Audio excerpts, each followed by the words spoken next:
So, good day everyone. My name is Joyce Faith C. Pinunal, and today I am going to tackle about the Filipino values in moral development. So, there are 7 strengths and weaknesses of the Filipino character. The first strength of the Filipino character is pakikipagkapwa-tao, or a fellow human being. Filipinos open to others and feel one with others. We regard others with dignity and respect, deal with them as human beings. Pagkikipagkapwa-tao is manifested in a basic sense of justice and fairness, and in concern for others. It is demonstrated in the Filipinos' ability to empathize with others, and helpfulness and generosity in times of need or pakikiramay, in the practice of bayanihan or mutual assistance, in the famous Filipino hospitality. Like for example, we always treat our guests warmly, whether they are foreigners or not. And if there is one thing that foreigners would usually comment about right after they visit the Philippines, it would probably not the food or the place they visited, but the hospitality of the people. Filipinos possess a sensitivity to people's feeling or pakikiramdam, pagtitiwala or trust, and a sense of gratitude or utang na loob. Because of the pakikipagkapwa-tao, Filipinos are very sensitive to quality of interpersonal relationships and are very dependent on them. If our relationships are satisfactory, we are happy and secure. So pakikipagkapwa-tao results in camaraderie and a feeling of closeness one to another. It helps promote unity as well as a sense of social justice. Second one is family orientation, a source of personal identity, emotional, and material support in one's main commitment and responsibility. Filipino possess a genuine and deep love for family, which includes not simply the spouses and children, parents and siblings, but also grandparents, aunts, uncles, cousins, grandparents, and other ceremonial relatives. Like for example, giving honor and respect to parents and elders, in the care given to children, and their generosity towards kin in need, and the great sacrifices one endures for the welfare of their family. And this sense of family results in a feeling of belongingness and rootedness in the basic sense of security.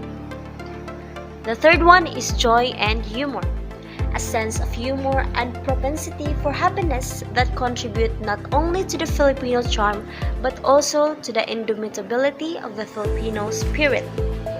We Filipinos have a cheerful and fun-loving approach to life and its ups and downs. We laugh at ourselves, and our trouble is an important coping mechanism, often playful, sometimes cynical, sometimes disrespectful. And we laugh and joke those we love like our friends and also those that we hate. And we love events and celebrations.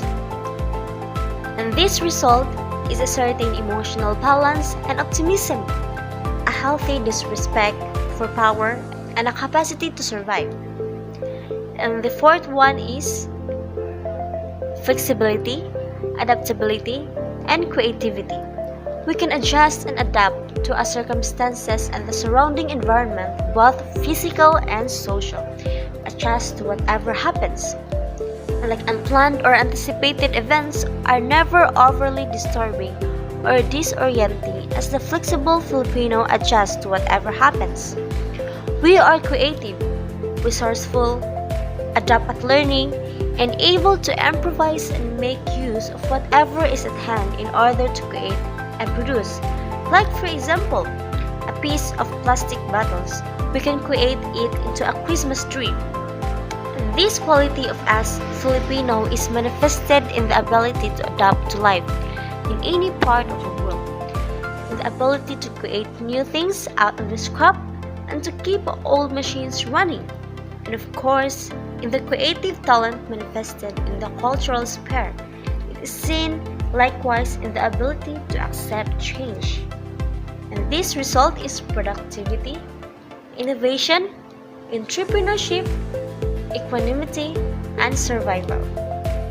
The fifth one is hard work and industry.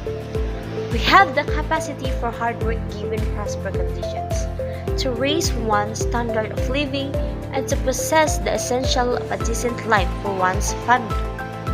Filipino people are hardworking and ready to take a risk, whatever job it is, in order to give a decent life for the family. Like for example, farming. It is not easy to farm. Farmers are working under the sun, and when it comes to harvesting, they may find themselves working between 15 and 18 hours a day. And another example are Filipinos working abroad. They leave their family to earn money. For the future, they even took 2 or 3 jobs just to provide the needs of the family.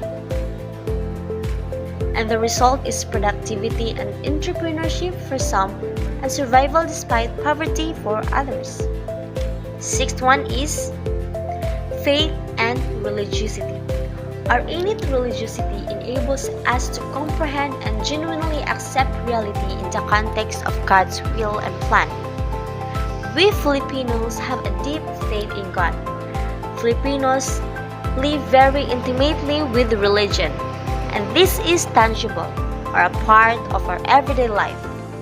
We ascribe human traits to a supernatural God whom we alternately threaten and thank, call upon for mercy or forgiveness, and appease by pledges. Prayer is an important part of our lives. The faith of us, a Filipino, is related to bahala na, means in times of difficulties, we don't have to worry as long as there is God working on our lives. It is the best plan for us. Everything will be put into its place, and this pampalakas ng loob allows us to act despite uncertainty. And the result of the Filipinos' faith are courage, daring, optimism, inner peace, as well as the capacity to genuinely accept tragedy and death. The last one, strength of the Filipino character, is ability to survive. Filipinos make do with what is available in the environment. Filipinos have an ability to survive, which is manifested in their capacity for endurance despite difficult times. Filipinos make do with what is available in the environment. Even like for example, by eking out a living from a garbage dump, and even in times of calamities. And this survival instinct is related to the Filipinos who bravely carry on through the harshest economic and social circumstances. And now let's proceed to the weaknesses of the Filipino character. The first one is extreme personalism. Filipinos view the world in terms of personal relationships. People determines our recognition of their existence and the value. This personalism is manifested in the tendency to give personal interpretations to actions, like to take things personally. Thus, a sincere question may be viewed as a challenge to one's competence, or positive feedback may be interpreted as a sign of special affection. There is, in fact, some basis for such interpretations, as Filipinos become personal in their criticism and praise. Because of this personalistic worldview, Filipinos have difficulty dealing with all forms of impersonal stimuli. For this reason, one is uncomfortable with bureaucracy, with rules and regulations, and with standard procedures, all of which tend to be impersonal. We ignore them and we ask for exceptions. Extreme personalism, this leads to the graft and corruption evident in Philippine society. Second is extreme family-centeredness. Excessive concern for the family creates an in-group to which the Filipino is firstly loyal, to the detriment of concern for the larger community or the common good. While concern for the family is one of the Filipinos' greatest strengths, in the extreme becomes a serious flaw. Excessive concern for family manifested itself in the use of one's office and power as a means of promoting the interests of the family, in factionalism, patronage, and political dynasties, and in the protection of erring family members. in lack of concern for the common good and acts as a block to national consciousness. Third one is lack of discipline. We have a casual and relaxed attitude toward times and space which manifests itself in the lack of precision and compulsiveness, poor time management, and procrastination. The Filipinos' lack of discipline encompasses several related to characteristics. We are impatient and unable to delay gratification or reward, resulting in the use of shortcuts, skirting the rules, or the palusot syndrome, and in foolhardiness. Here are some examples, like strictly not to put the garbage in that area, but people keep putting their trash in there. And second is there is no entry of tricycle, but some tricycles enter. So our lack of discipline often results in inefficient and wasteful work systems, the violation of rules leading to more serious transgressions, the casual work ethic leading to carelessness and lack of follow-through. So the fourth one is passivity and lack of initiative.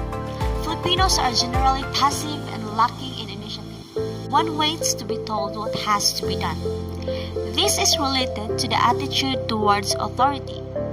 Filipinos have a need for a strong authority figure and feel safer and more secure in the presence of such an authority. Example is there is a strong reliance on others, like leaders and governments, to do things for us.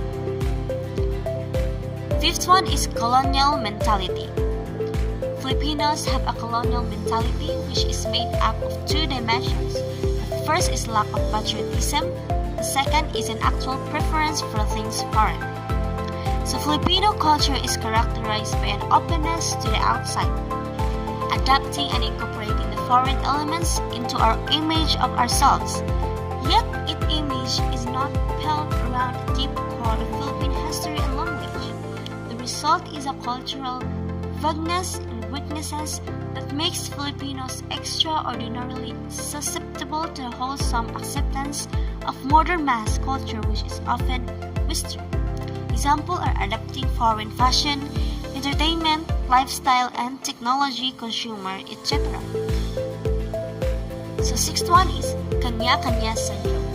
Filipinos have a selfish, self-serving attitude that generates a feeling of envy and competitiveness towards others, particularly one's peers, or seem to have gained some status or prestige. The Filipino demonstrated the so-called crab mentality, using the leveling instruments of chismis, intriga, and unconstructive criticism to bring others down. There seems to be a basic assumption that another's gain is their loss. And the kanya-kanya syndrome results in the dampening of cooperative and community spirit and in the denial of the rights of others. The last weakness of the Filipino character is lack of self-analysis and self-reflection.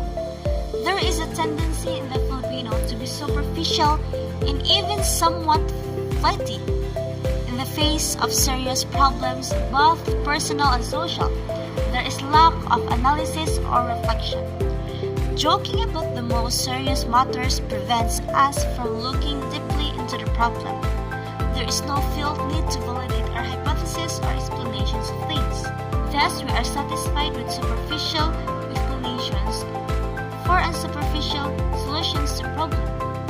Related to this is the Filipino emphasis on forma rather than upon substance. There is a tendency to be satisfied with rhetoric and to substitute this for reality. Empty rhetoric and endless words are very much part of public life. And as long as the right things are said, as long as the proper documents and report exist, and as long as the proper committees, task forces, or offices are formed, Filipinos are deluded in the believing that what ought to be actually exists. So that's the end. Thanks for watching.